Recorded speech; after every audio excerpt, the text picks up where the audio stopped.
Lo que fue la presentación anterior de sueño en niños y adolescentes, pero en particular en niños neurodivergentes en esta segunda etapa. Pero en honor al tiempo, ya que eran dos presentaciones en esta sesión, vamos a hacer más que nada enfocado en niños y adolescentes con autismo. No sé si hay alguien que no estuvo en mi presentación anterior, pero yo soy Valentina Pérez, soy residente de pediatría, tercer año. Esta es mi última rotación, así que además aprovecho de despedirme con esta última presentación ya. Bueno, lo que vimos en la presentación anterior más que nada fue enfocado en algunos aspectos fisiológicos del sueño en los niños y adolescentes, ¿cierto? Y además alguna pincelada sobre los trastornos del sueño más frecuentes en pediatría. Entonces, en esta oportunidad nos vamos a enfocar un poco más en aquellas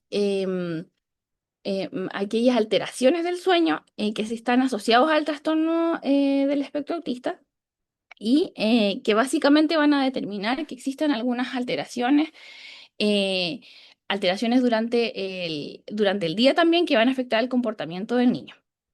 Entonces, para recordar un poco lo que habíamos visto en la sesión anterior, ¿cierto? Tenemos un marcapaso, un reloj circadiano que está regulado básicamente por estímulos que entran, ¿cierto? Como luz, oscuridad, horarios sociales, la actividad física durante el día o los horarios de las comidas que van a regular, ¿cierto? De cierta manera, aquellos relojes a nivel central, ¿cierto? En el núcleo supraquiasmático, en el hipotálamo, y también algunos relojes periféricos localizados en distintos órganos, ¿cierto? Que van a regular los diferentes sistemas y que finalmente en conjunto van a determinar lo que es la salida de los ritmos, entre comillas, que va a determinar el sueño vigilia, la capacidad de hacer actividad física, los ritmos endocrinos que tengamos, ¿cierto? Nuestra temperatura corporal, cuáles son los ritmos afectivos y cognitivos y también la actividad alimentaria que tengamos durante el día. Entonces es súper importante entender esto porque si bien parece simple, ¿cierto? Mirándolo así, es un proceso que es súper complejo y que para que funcione adecuadamente tiene que estar súper bien regulado en cada uno de los puntos que participan en él. Y esto es lo que se va a ver alterado un poco en los pacientes o niños y adolescentes que tienen autismo. Entonces, básicamente, vamos a ver, ¿cierto? Como mostré también en la presentación anterior, que el ritmo o reloj biológico de una persona va a cambiar a lo largo de la vida, pero que esto va a ir ocurriendo de manera paulatina, ¿cierto? Desde que nacemos, que somos lactantes, ya lactantes mayores, preescolares, escolares y adolescentes, todo esto va cambiando con la finalidad de que posteriormente tengamos un sueño adulto, entre comillas, ya más desarrollado, más maduro, y que va a ir de la mano con nuestro neurodesarrollo también. Ahora, para que el sueño sea reparador, tiene que ser iniciado, mantenido, organizado de una forma fisiológica, ¿cierto? Lo cual va a ser necesario tanto para el desarrollo sináptico como para la maduración cerebral también. Entonces, las consecuencias de un mal dormir en los niños se van a asociar a diferentes alteraciones como deterioro de las funciones cognitivas, por ejemplo, ya sea de la atención, en la memoria, en el aprendizaje, sobre todo en esta etapa tan importante con un incremento de las alteraciones conductuales durante el día, ¿cierto? Y también se van a manifestar con somnolencia diurna. Además, esto sin contar, ¿cierto? Todo el compromiso que va a determinar el trastorno del sueño en el entorno familiar, ¿cierto? Aumentando los niveles de estrés, generando alteraciones en las relaciones dentro de la familia, relaciones maritales, ¿cierto? Y generando también un cierto grado de disrupción en los hermanos del paciente. Me cambió.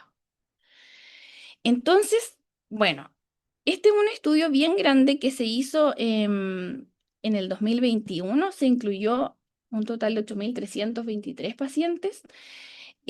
Importante destacar que previo a este estudio pocos estudios habían estimado como el real impacto a largo plazo que podía generar en el fondo la falta de sueño en un cerebro en desarrollo. No habían estudios que se hubiesen hecho en niños en esta etapa tan importante, ¿cierto? En etapa preescolar y escolar, y no se sabía cuál era el impacto de estos trastornos del sueño a largo plazo. Este estudio lo evaluó, ¿cierto? Se incluyeron estos 8.000 pacientes que tenían edades entre los 9 y los 10 años y se clasificaron en dos grupos, aquellos que tenían sueño suficiente sobre 9 horas y sueño insuficiente menor a 9 horas. Y se estudiaron los resultados básicamente medidos en problemas de conducta, salud mental, cognición, algunas medidas funcionales cerebrales estructurales y además estaba en reposo. Y se vieron estos al inicio del estudio y después se hizo un seguimiento a los 2 años de realizado. Entonces estas imágenes muestran un poco cuáles son las alteraciones que se fueron viendo en distintas áreas del cerebro y en el lado de la derecha podemos ver cómo fue en el fondo el seguimiento de estos pacientes 2 años después. Podemos ver que estas alteraciones en distintas áreas, ¿cierto? Cerebrales se mantuvieron después de 2 años y básicamente determinaron mayores problemas de salud mental, como la depresión, como trastornos ansiosos, conductas impulsivas en el fondo. Entonces, finalmente, en conclusión, se evidenció que los trastornos del sueño afectaban considerablemente el desarrollo de los niños a largo plazo.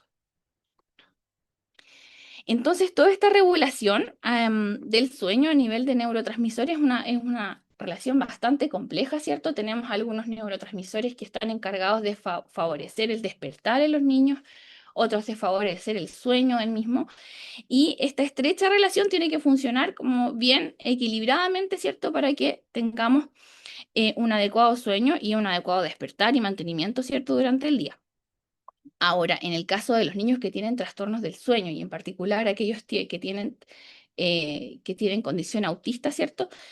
Se evidenció que existía un desequilibrio a nivel neuroquímico, ¿cierto? Bastante complejo como se ve en la imagen, pero que finalmente lo que podemos concluir es que principalmente esta disfunción a nivel del eje hipotálamo hipófisis adrenal, como mencionaba anteriormente, ¿cierto? Que regula el ritmo circadiano, va a estar determinado por algunas alteraciones, básicamente desequilibrio de los neurotransmisores que participan en este impulso, como podemos ver acá a la derecha, ¿cierto? Descenso de niveles de acetilcolina, aumento de la expresión de los receptores GABA, ¿cierto? Que básicamente es un mecanismo que se ve agotado por la constante necesidad de estimulación que tienen estos niños y ya vamos a ver por qué más adelante. Entonces, si lo pensamos de cierta forma, ¿cierto? Nos quedamos un poco en un círculo vicioso, porque finalmente, ¿qué es lo primero? ¿El trastorno del sueño que le genera el trastorno del neurodesarrollo? ¿O es el trastorno del neurodesarrollo en sí que va a generar el trastorno del sueño? Y lo que se ha visto básicamente en los estudios más recientes es que es una relación que es multifactorial en primer lugar y además que es bidireccional. O sea, los trastornos del desarrollo, del neurodesarrollo, pueden generar, ¿cierto? Como un efecto secundario, por decirlo de alguna forma, trastornos del sueño, y también los trastornos del sueño, cuando se manifiestan de manera muy precoz en el desarrollo del niño, ¿cierto? Pueden determinar que a largo plazo exista un mayor riesgo de presentar trastornos del neurodesarrollo. ¿Cuál es la magnitud del problema?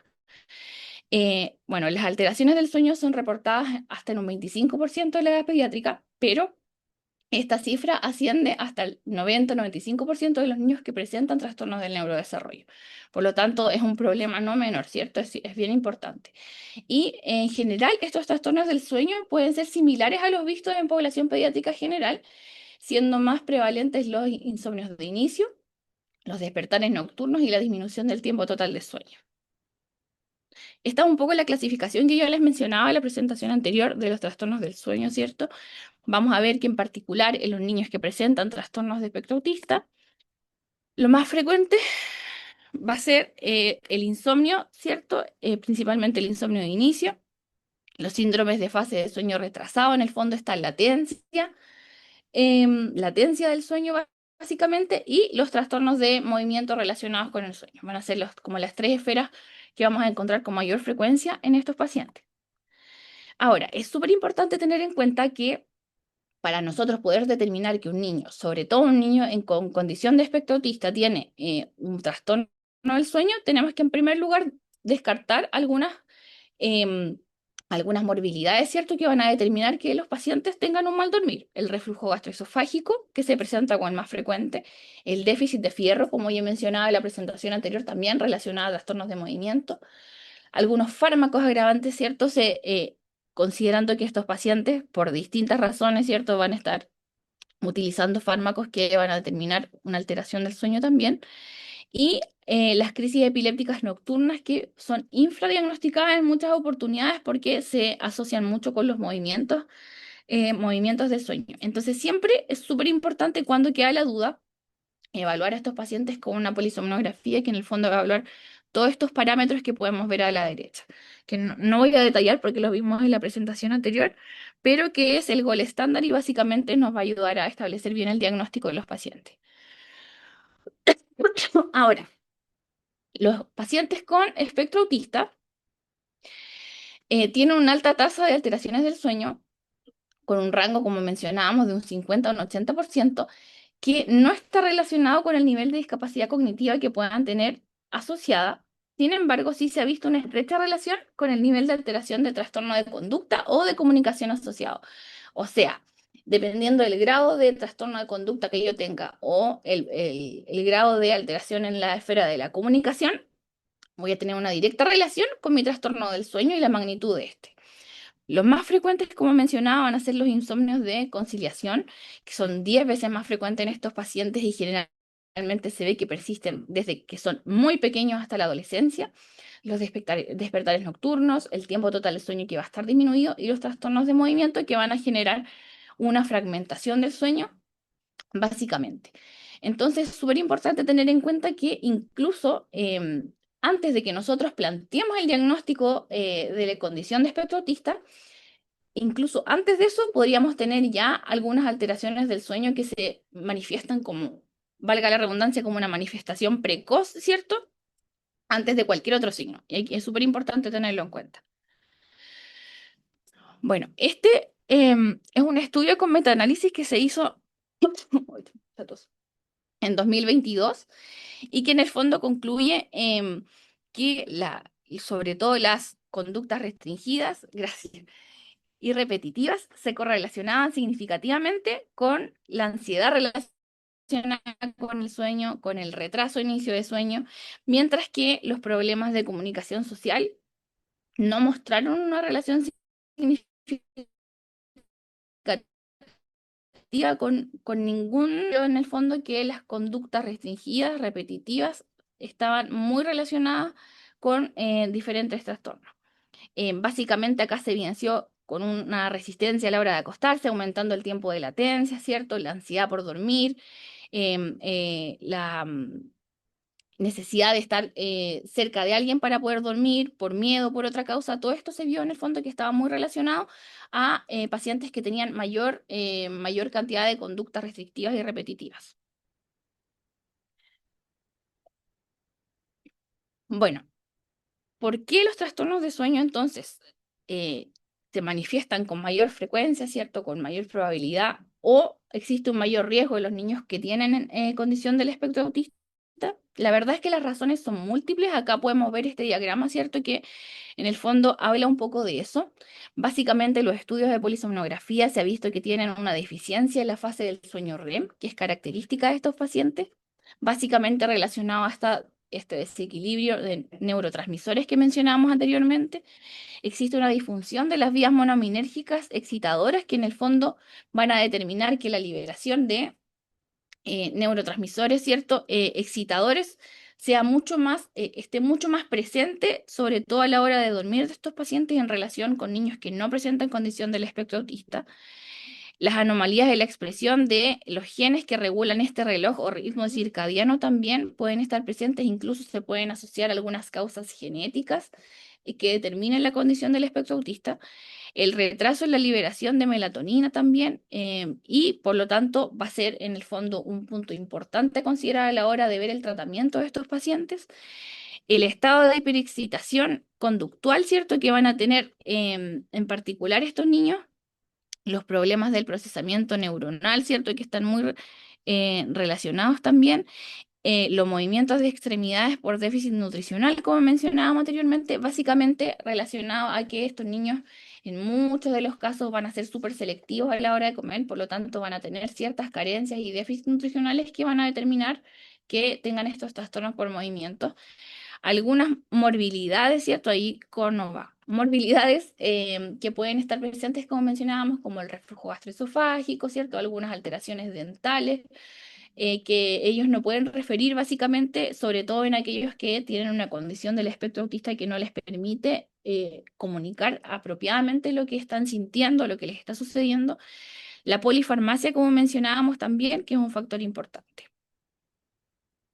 Y importante destacar que en estos pacientes en particular se ha estudiado un poco en el fondo el sueño en relación a pacientes que no presentan la condición y se ha visto una diferencia máxima en torno a los 6 años. La verdad es que este es un estudio grande que hizo el seguimiento como a lo largo de varios años, pero se vio que el diferencial máximo era en torno a los 6 años, que era de 43 minutos menos en relación a un niño que no presentaba la condición. Y de ahí poco a poco se va normalizando hasta la adolescencia, como mencionábamos anteriormente. Entonces, para el tratamiento de estos trastornos del sueño, en particular en pacientes con autismo, se publicó esta guía en el 2020, que son unas guías americanas que tienen una serie de recomendaciones, ¿cierto? Vamos a ver que la verdad es que desde el 2020 hasta ahora no había una actualización, una publicación como que nuevamente intentara analizar los mejores tratamientos en torno a esta condición hasta este año, pero ya les voy a mostrar después. Y solo entre medio hubo una serie de estudios pequeños que sin evidencia muy grande, entonces por eso preferí poner solo esta guía de práctica clínica. La verdad es que si uno ve acá las intervenciones, aquellas que son probablemente efectivas, em, son pocas y la verdad es que no tienen mucha evidencia. Básicamente se habla de la melatonina asociada a terapia cognitivo-conductual, melatonina sola, para la resistencia a la hora de dormir, para latencia también, melatonina, terapia cognitiva conductual o melatonina sola. Básicamente es bien similar en cada uno de los trastornos del sueño, ¿cierto? Y la melatonina, ya sea sola o asociada a la terapia cognitivo conductual, fue la que presentó mayor evidencia, entre comillas, porque tampoco era muy alta, en relación a todas las otras intervenciones, en relación, por ejemplo, a la educación de los padres, entrenamiento conductual específico, etcétera. Incluso se hablaba un poco de algunas condiciones en el dormir, por ejemplo, colchones especiales, cabeceras, de estas mantas que son como más pesadas, entre comillas. Y la verdad es que no había un nivel de evidencia tan sólido. Pero se resume la guía en una serie de recomendaciones. En primer lugar, sugieren el abordaje de las afecciones médicas coexistentes y medicamentos concomitantes. En particular, evaluar la presencia de discapacidad intelectual, ¿cierto? De síndrome de apnea y hipopnea obstructiva del sueño y tratarla, epilepsia, ¿cierto? Y tratarla también, algunos trastornos gastrointestinales, básicamente el reflujo, como yo les mencionaba, estados depresivos, ansiosos, psicosis también, el trastorno bipolar y el trastorno por déficit atencional. En caso de pesquisar cualquiera de estos, obviamente la recomendación es tratarlo. Y por otro lado, evitar la polifarmacia y hacer algún ajuste farmacológico intentando utilizar la menor cantidad de fármacos que se pueda. Ahora, esto que está en rojo no sale en la guía que yo les mencioné, pero sí sale en la del 2025, que les voy a mostrar después, que en el fondo habla de que si bien es súper importante la evaluación multidisciplinaria, ¿cierto?, en diferentes profesionales de salud para mejorar el sueño de estos pacientes, es súper importante que exista como una persona que actúe como guía y que integre todas estas recomendaciones a fin de que lo mismo, se evite la polifarmacia y que se intente llevar al paciente como por un solo camino en su tratamiento para mejorar la higiene del sueño. De las estrategias conductuales, la verdad es que en esta guía se habla de que son la primera opción de tratamiento antes de iniciar cualquier abordaje farmacológico. Hay distintas modalidades, ¿cierto?, que se plantean en esta guía. La verdad es que no pensaba describirlas mucho más porque en la guía 2025 no se vuelven a sugerir, pero básicamente es una educación a los papás, ¿cierto? Trabajar en conjunto con los padres y el niño en diferentes sesiones. Acá hablan de 4 sesiones semanales, incluso de 50 minutos cada una, lo cual es como bien alejado de la realidad de nosotros, por lo menos, en los cuales los padres reciben educación y reciben como instrucción en cómo abordar el momento del sueño en el niño, con toda la preparación previa, ¿cierto? De la ambientación, etcétera. Y en cuanto al uso de melatonina, se considera como bueno, un tratamiento adicional a las terapias no farmacológicas. En ningún caso se sugiere como primera línea, sobre todo porque hay muchas melatoninas, ¿cierto?, que tienen concentraciones variables del fármaco en los formatos que son de venta libre, como mencionábamos anteriormente, las gomitas, ¿cierto?, etcétera.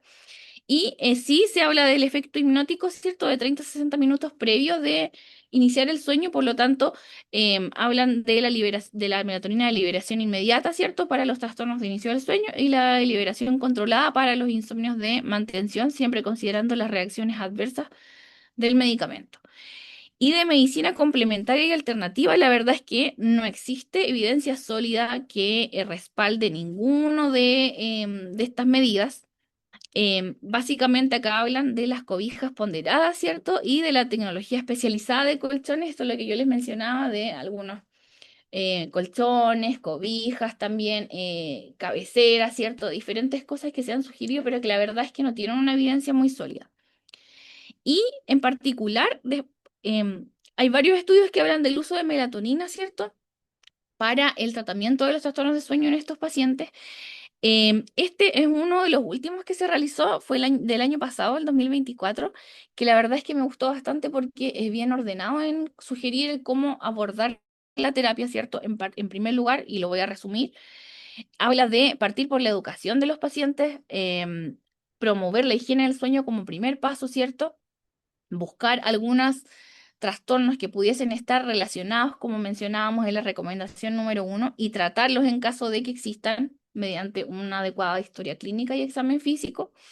Guiar a los padres en algunas terapias, algunas medidas conductuales, ¿cierto?, que pueden favorecer el sueño de estos pacientes, evaluar nuevamente la efectividad de estas intervenciones en una próxima sesión y si ya en una tercera oportunidad no logramos los objetivos que nos planteamos inicialmente, iniciar la melatonina, si es que las estrategias conductuales no fueron efectivas, ¿cierto?, en dosis baja inicialmente y evaluar en 2 semanas el tiempo, la temporalidad que sugieren ellos de reevaluación.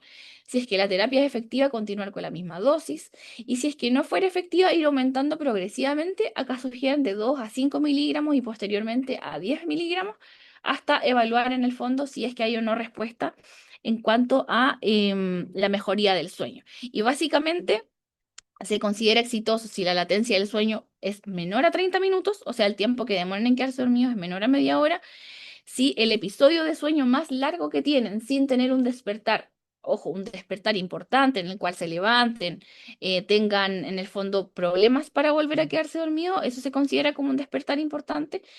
Si este episodio de sueño es más de 6 horas, también se considera que la terapia fue exitosa. Bueno, y algo que también me, me pareció interesante de agregar es que también se ha estudiado harto las intervenciones en cuanto a actividad física para la mejoría del sueño de estos pacientes. Este igual es un estudio bien reciente que se hizo en el 2023. Es una revisión sistemática con metaanálisis que evaluó un grupo importante de pacientes entre un rango de los 5 a los 18 años. La verdad es que se utilizaron diferentes actividades físicas, no hubo no fueron muy criteriosos en el fondo en ver la cantidad de actividad física ni el tipo. La verdad es que se incluyó natación, básquetbol, hasta equitación en algunos pacientes. Incluyó todo tipo de actividad física y los distintos tiempos de cada uno de ellas. Y evaluaron en el fondo cómo esto podía mejorar los problemas generales del sueño, como vemos acá. Y dentro de los problemas del sueño que tuvieron una mejoría considerable, está la disminución de los despertares nocturnos, la menor resistencia al sueño, mayor duración del sueño y mejor eficiencia del sueño. Por lo tanto, en el fondo, efectivamente, el realizar actividad física de cualquier tipo mejoraba considerablemente los principales problemas de sueño. Lo que sí, obviamente, es una brecha y ellos mencionan que sería interesante como seguir viendo a futuro, es ver qué tipo de actividad física, ¿cierto? Es mejor de recomendar, cuál es la duración que debiese tener o la frecuencia, ¿cierto? Dependiendo de cuál es la condición de cada paciente. Y esto es un poco la guía que yo les mencionaba que se publicó la primera vez en mayo del 2025. Es una guía española de la Sociedad Española del Sueño en el cual es como el primer consenso que se hizo para abordar los trastornos del sueño en los pacientes con condición del espectro autista. No logré ingresar a ella, incluso se las pedí por interno, pero no lo logré porque recién la están presentando en los congresos. De hecho, ahora el 5 de junio tuvieron la segunda presentación como más grande para poder llevarla como a sociedad, el consenso. Así que no pude ingresar a ella, pero es importante en el fondo, yo creo, o interesante saber que existe y que probablemente en los siguientes meses ya se va a estar masificando. Eso.